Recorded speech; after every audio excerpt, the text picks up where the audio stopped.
Imagine receber uma proposta de emprego para trabalhar em outra cidade, mas no dia de voltar para casa, você é sequestrado e vendido como escravo. Essa é a trágica história de Solomon, um homem negro que vivia em liberdade com sua esposa e filhos, mas um dia, ao aceitar uma oferta de emprego, ele acaba sendo sequestrado e forçado a viver como escravo, enfrentando humilhações e sofrimentos físicos, lutando por sua sobrevivência, sem deixar de ter esperança de um dia rever a sua família e recuperar a sua liberdade. Sejam bem-vindos novamente ao canal. Eu sou o Byron e hoje vamos fazer um resumo do filme 12 anos de escravidão. O filme começa em 1841, na cidade de Saratoga, em Nova York, onde Solomon, um homem negro, ganha vida como violonista tocando em festas da alta sociedade. Ele é casado com Ana e tem 3 filhos, Elizabeth, Margaret e Alonso. Um dia, a sua esposa viaja para trabalhar durante 3 semanas em uma casa de família. Não gostaria que dividisse seus dotes culinários com os outros. Enquanto ela viajava, a vida de Solomon muda drasticamente. Durante um passeio, ele é apresentado a 2 Gostaria homens. de apresentar 2 cavaleiros ao senhor, os senhores Brown e Hamilton. Eles fazem uma proposta lucrativa de trabalho para Solomon, convidando-o para tocar como músico temporário em um circo em Washington, prometendo que ele estaria de volta em 2 semanas, antes da sua esposa retornar. Sim, e estamos com muita dificuldade para encontrar um músico para o nosso elenco. Se pudermos convencê-lo a nos acompanhar até Washington, e ainda custearemos a sua viagem de retorno aqui para Saratoga, daqui a 2 semanas. Solomon aceita a oferta e desembarca em Washington. O tempo passa e no dia da viagem de volta, os homens o levam para um restaurante, onde eles comem, bebem e se divertem. Solomon começa a passar mal e é carregado pelos 2 homens até o seu quarto. Tempos depois, Solomon acorda acorrentado em uma cela escura, onde 2 homens entram e, ao tentar explicar que ele é um homem livre, Solomon é brutalmente castigado até concordar com a história. Meu nome é Solomon Northup. Eu sou um homem livre.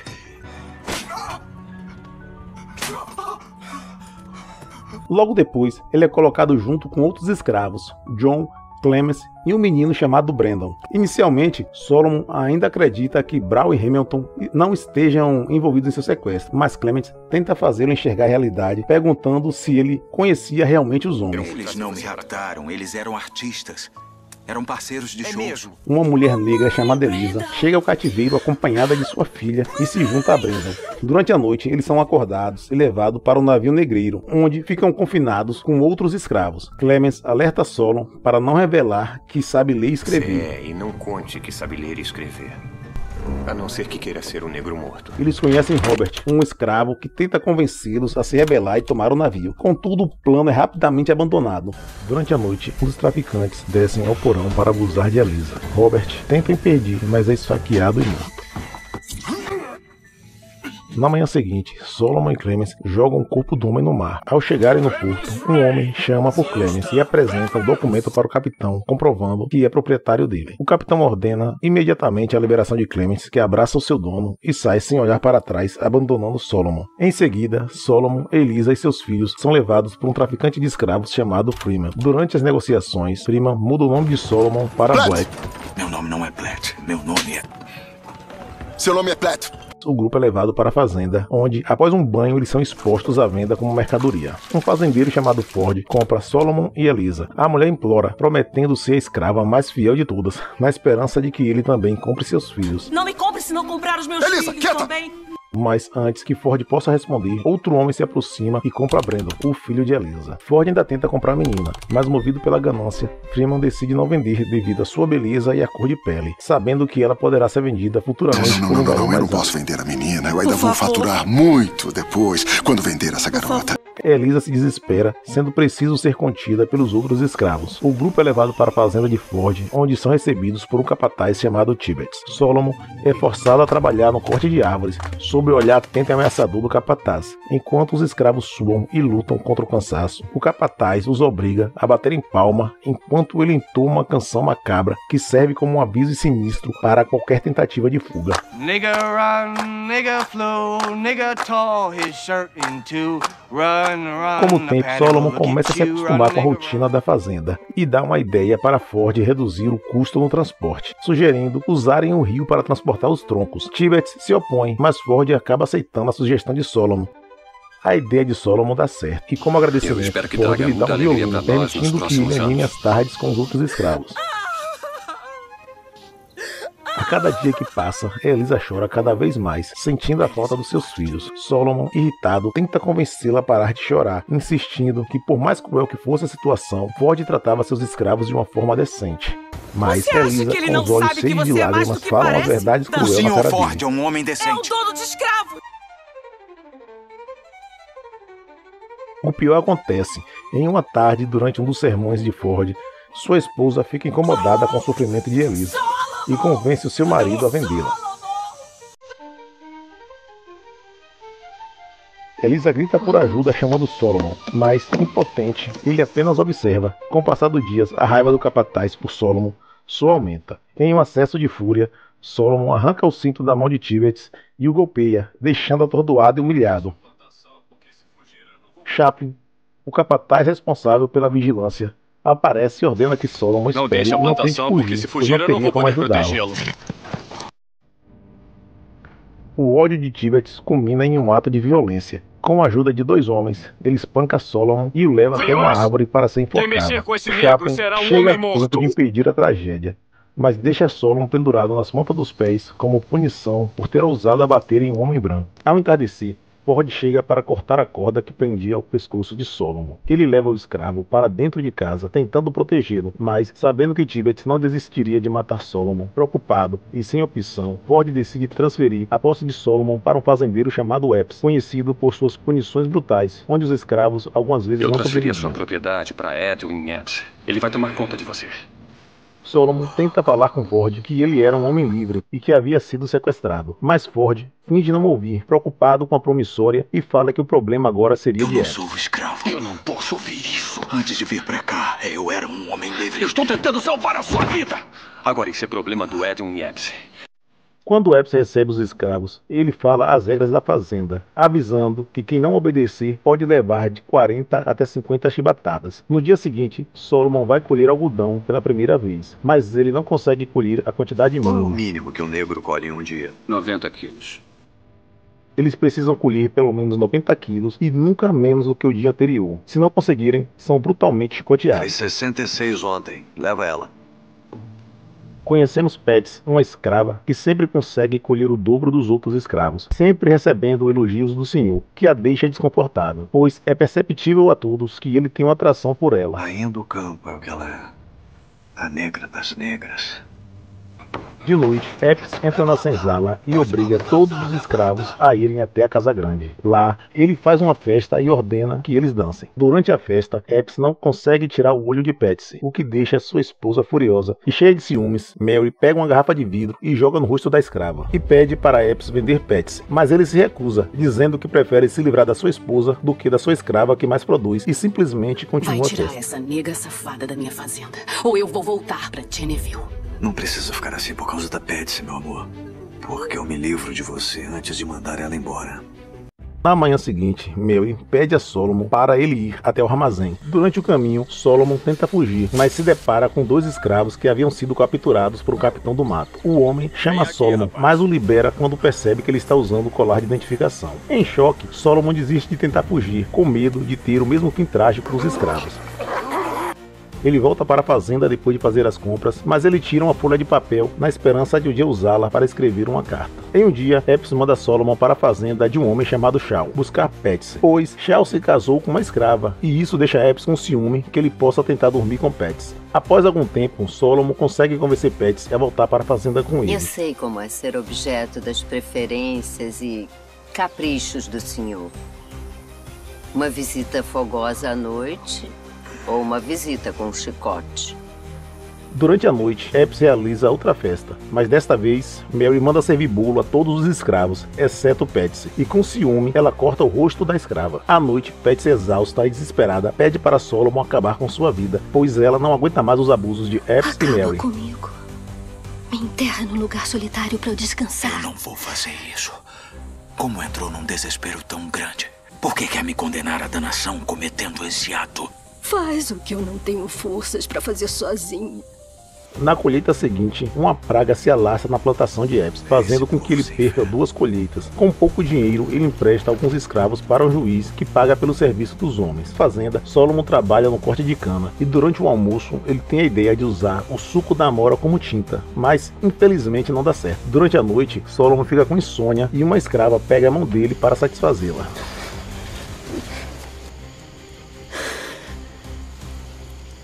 Certo dia, o juiz indica Solomon para tocar violino na festa de um amigo, permitindo que ele ficasse com pagamento. Você toca violino? Sim, senhor. Outro agricultor da região vai celebrar seu aniversário daqui a 3 semanas. E o que ele pagar ficará para você.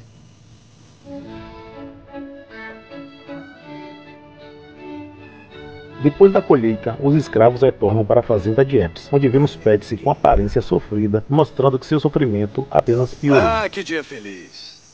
Os meus negros voltaram para mim. Só que aqui não tem moleza. Tenha muito trabalho.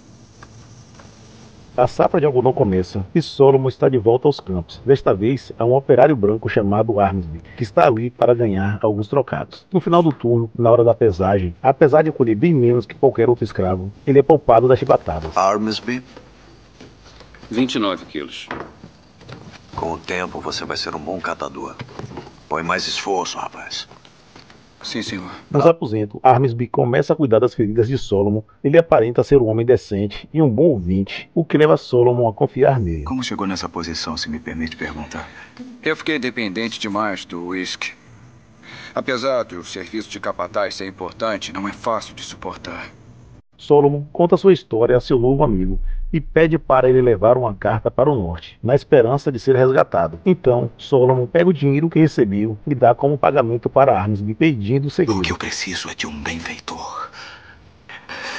Eu quero que coloque uma carta no correio. Eu faço. Eu aceito o pagamento que está me oferecendo. É tudo que eu ganhei tocando violino. Nos encontraremos em 2 dias. Durante a noite, ele começa a criar tintas para escrever a carta, mas, na madrugada, enquanto ele dormia, ele é surpreendido por Epps, que entra no alojamento e o leva para fora. Infelizmente, Armsby traiu Solomon, revelando seu plano para Epps. Por sorte, Solomon ainda não havia entregue a carta e conseguiu reverter a situação, acusando Armsby de ser um alcoólatra mentiroso, que estava apenas tentando enganar Epps para conseguir o cargo de capataz. O que você tem a dizer? Que isso não é verdade. É mesmo? Aquele Armsby é um bêbado, mentiroso. Ele quer que o senhorzinho pense que todo mundo vai fugir só para contratar ele como capataz. Que safado. Ao voltar para a senzala, ele observa sua carta ser consumida pelas chamas, vendo sua esperança de liberdade desaparecer junto com as cinzas.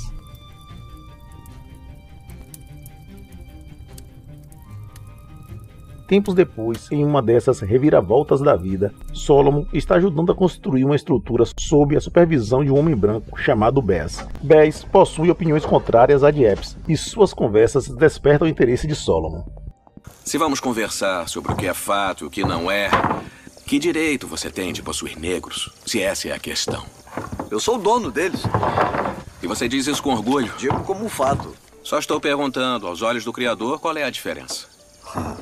À tarde, Epps começa a procurar por Patsy, mas, ao não encontrá-la, ele entra em surto, acreditando que ela havia fugido. Descontrolado, ele ameaça as outras escravas, exigindo que elas revelem onde Patsy está. Algum tempo depois, Patsy reaparece, mas Epps, tomado por ciúmes, ao descobrir que ela vinha da fazenda de Shaw, a manda para o tronco. Patsy tenta se justificar, dizendo que havia saído apenas para buscar o sabonete para se lavar. Eu tô fedendo tanto que dá vontade de vomitar. Assim a Epps não dá uma barra de sabão pra me lavar. Eu só queria poder me lavar. Mentira. O senhor sabe que é só isso. Chicoteia, tira a roupa dela e amarra ela no tronco. Sem ter coragem, ele pede para Solomon executar o castigo. Solomon, temendo as consequências, tenta aliviar a força das chibatadas, mas isso não satisfaz Epps. Enfurecido, intensifica a pressão, apontando uma arma na cabeça de Solomon. Ficar em carne viva, ou eu mato todos os negros que eu vir na frente.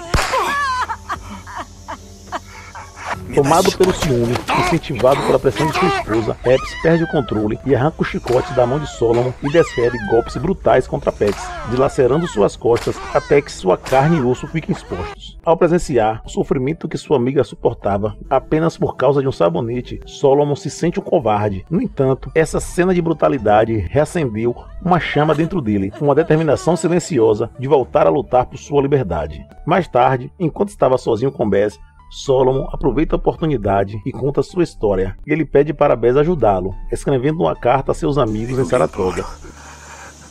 Para que escreva aos meus amigos no norte.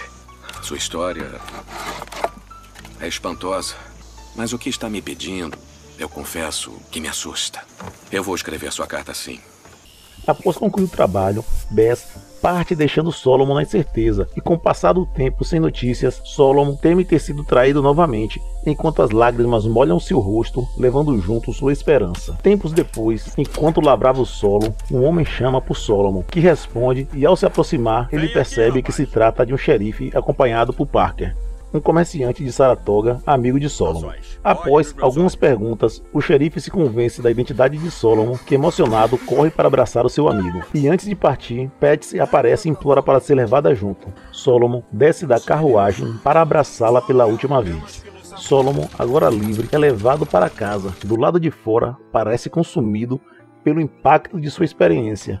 Mas, ao entrar, reencontra sua família e eles se emocionam ao vê-lo novamente. Sua filha, agora casada, tinha homenageado seu pai ao dar o nome do seu filho, Solomon. Nos anos que se seguiram, Solomon tentou processar os raptores, mas não obteve sucesso. Solomon levou os responsáveis por seu aliciamento a julgamento. Impossibilitado de testemunhar contra brancos na capital, ele perdeu o caso contra o proprietário da casa de custódia de escravos, James Burt. Após um longo processo em Nova York, seus aliciadores Hamilton e Brown também evitaram a condenação. Em 1853, Solomon publicou o livro 12 Anos de Escravidão. Ele se tornou figura ativa no movimento abolicionista, deu palestras sobre a escravidão pelo Nordeste dos Estados Unidos e ajudou escravos fugitivos pela rota clandestina. A data, local e circunstâncias da morte de Solomon são desconhecidas.